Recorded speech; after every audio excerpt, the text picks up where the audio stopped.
حضرت ابو ہریرہ روایت کرتے ہیں حضور سے صلی اللہ علیہ وسلم، اور حضور نے فرمایا کہ اللہ تعالیٰ نے کہا ہے، حدیث قدسی کئی دفعہ بیان کر چکا ہوں، کیا کہا ہے؟ من عادى لي وليا فقد آذنته بالحرب، جس شخص نے میرے کسی ولی کے ساتھ دشمنی رکھی تو اس کے لیے میری جانب سے اعلان جنگ ہے۔ اب یہاں سوال پیدا ہوتا ہے کہ ولی کہتے کسے؟ ہمارے ہاں علم اولیاء اللہ اس معنی میں تو بہت مستعمل ہے، اولیاء اللہ، ایک ولی ہوتے کون ہیں؟ اس کے بارے میں ظاہر بات ہے کہ مختلف تصورات لوگوں کے ذہنوں میں ہیں۔ ولی وہی ہوتا ہے جس سے کچھ خارق عادات باتیں ظاہر ہو جائیں، کرامات ظاہر ہوں، جو کچھ غیب کی باتیں بھی بتا دے، مستقبل کی باتیں بھی بتا دے، بہرحال اس کی زندگی میں شریعت کی بھی پیروی موجود ہو، نظر آ رہی ہو، اس کا لباس، اس کی وضاحت وہ بھی سنت کے بہت قریب ہو۔ یہ تصورات ہمارے ذہنوں میں ہیں، ٹھیک ہے، لیکن سب سے پہلے گہرائی میں سمجھیے ولی ہوتا کون ہے، اور اس سے بھی پہلے یہ کہ یہ جو ولایت کا رشتہ ہے یہ یک طرفہ نہیں ہے۔ اللہ اہل ایمان کا ولی ہے اور اہل ایمان اللہ کے ولی ہے، یہ دو طرفہ معاملہ ہے۔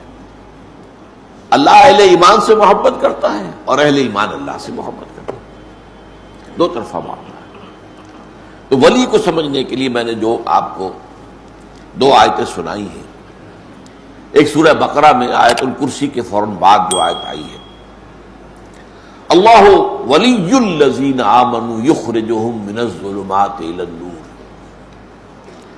اللہ تعالیٰ اہل ایمان کا ولی ہے، دوست ہے، ساتھی ہے، مددگار ہے، پشت پناہ ہے، یہ سارے الفاظ جمع کر لیں آپ تو لفظ ولی بنے گا۔ اللہ ولی الذین آمنوا، اللہ ولی ہے اہل ایمان کا، اور اس کا ظہور کیا ہوتا ہے؟ یخرجہم من الظلمات الی النور، وہ نکالتا رہتا ہے اہل ایمان کو تاریکیوں سے نور کی طرف۔ یہ تاریکیوں سے نور کی طرف آنا یہ کوئی ایک سڈن ایکٹ نہیں ہے، یہ تدریجی ہے، گریجول ہے۔ اس کا آغاز تو اسی سے ہو جائے گا جب کسی شخص نے زبان سے کلمہ شہادت ادا کیا، اشہد ان لا الہ الا اللہ وحدہ لا شریک لہ واشہد ان محمدا عبدہ ورسولہ صلی اللہ علیہ وسلم، یہاں سے وہ رشتہ شروع ہو گیا۔ لیکن اس رشتے میں پھر ترقی ہوتی ہے، یہ آگے بڑھتا ہے تدریجاً۔ اسی طریقے سے وہ ایک ظلمت میں سے نکل کر تو نور میں آ گیا، کفر سے، شرک سے، لیکن پھر اس کے بعد ابھی تو اور بہت سے پردے ہیں جنہیں چاک کرنا ہوگا، جن میں سے نکلنا ہوگا اور اس نور کے اندر اضافہ ہوگا، جیسا کہ سورہ تحریم میں فرمایا ہے کہ قیامت کے دن جو اہل ایمان ہوں گے ان کا نور ان کے آگے اور داہنی طرف بہتا ہو، جو دوڑتا ہوگا، اب وہ کہیں گے ربنا اتمم لنا نورنا واغفر لنا انک علی کل شیء قدیر، پروردگار ہمارے لیے ہمارے اس نور کو کامل فرما دے۔ اس کی وجہ کیا ہے کہ دنیا میں ایمان میں سب برابر نہیں تھے، ایک ایمان ابو بکر صدیق کا تھا، ایک عام صحابی کا تھا، ایک ہم میں سے کسی کا، زمین و آسمان کا فرق ہو جائے گا۔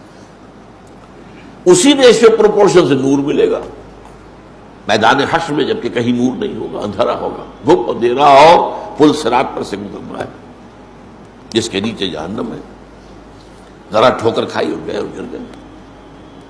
اس کا نقشہ جو ہے سورہ حدید میں کھینچا گیا ہے کہ اہل ایمان تو گزر جائیں گے، ان کے پاس نور ہوگا سامنے بھی اور داہنی طرف بھی، سامنے نور ایمان کا ہوگا، داہنی طرف اعمال صالحہ کا۔ منافقوں کے پاس ہوگا نہیں، دنیا میں وہ ان کے ساتھ تھے، کوئی نور نہیں ہوگا، اور وہ اہل ایمان سے کہیں گے انظرونا نقتبس من نورکم، بھائی ذرا آرام سے ٹھہر کر چلو، تمہاری روشنی سے ہم بھی فائدہ اٹھا لیں، ہمارے پاس تو نہیں ہے۔ اس نور کے بارے میں آتا ہے کہ کسی کو تو اتنا ہوگا کہ مدینہ منورہ سے صنعاء تک اس کی روشنی چلی جائے، اور کسی کا نور اتنا ہوگا کہ صرف اس کے قدموں کے آگے روشنی ہو جائے گی۔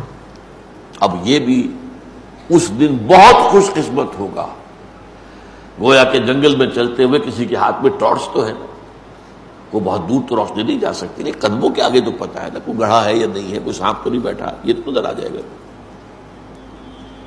تو اس کا دوسرا پہلو جو ہے بیان کیا گیا، جن کے پاس کم نور ہوگا وہ اس پر اللہ سے دعا کریں گے کہ پروردگار ربنا اتمم لنا نورنا واغفر لنا، ہمارے کچھ گناہوں کی وجہ سے ہمارا نور مدھم ہے، تو ہمیں بخش دے، مغفرت فرما دے اور ہمارے نور کی تکمیل کر دے۔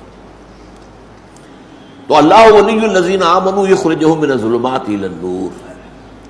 اب اس کا دوسرا رخ آ رہا ہے، یہ سورہ یونس کی آیت ہے جو بہت عام وعظوں میں، تقریروں میں، عوامی جلسوں میں بہت پڑھی جاتی ہے۔ الا ان اولیاء اللہ لا خوف علیہم ولا هم یحزنون الذین آمنوا وکانوا یتقون لهم البشرى فی الحیاۃ الدنیا والآخرہ لا تبدیل لخلق اللہ ذلک هو الفوز العظیم۔ آگاہ ہو جاؤ، اللہ کے اولیاء، اللہ کے ولی جو ہیں ان کے لیے کوئی خوف نہیں ہے، نہ کوئی حزن ہے۔ لہم البشریٰ فی الحیات الدنیا الذین آمنوا وکانوا یتقون، اور یہ کون ہے جو ایمان لائے اور پھر تقوی کی روش پر گامزن رہے۔ لہم البشریٰ فی الحیات الدنیا والآخرہ، ان کے لیے بشارتیں ہیں دنیا کی زندگی میں بھی اور آخرت میں بھی۔ لا تبدیل لخلق اللہ، یہ اللہ تعالیٰ کی تقدیر ہے، اس کی خلق کی ہے اسی اصول پر۔ ذالک هو الفوز العظیم، اور یہ مقام جس کو حاصل ہو گیا تو یہ بہت بڑی کامیابی۔ اب اس کا تجزیہ کیجیے، یعنی ولی کون ہے اس کو ڈیفائن کر دیا۔ الذین آمنوا وکانوا یتقون، وہ لوگ جو ایمان لائے اور انہوں نے تقوی کی روش اختیار کی۔ ایمان لائے کا مطلب ابھی میں نے بیان کیا، پہلا قدم تو ہو گیا شہادت، وربل اٹیسٹیشن۔ دوسرا قدم دل میں یقین پیدا ہو جانا، وَلَمَّا يَدْخُلِ الْإِيمَانُ فِي قُلُوبِكُمْ، بہت مرتبہ یہ آیت آئی ہے سورہ حجرات کی میرے بیان میں۔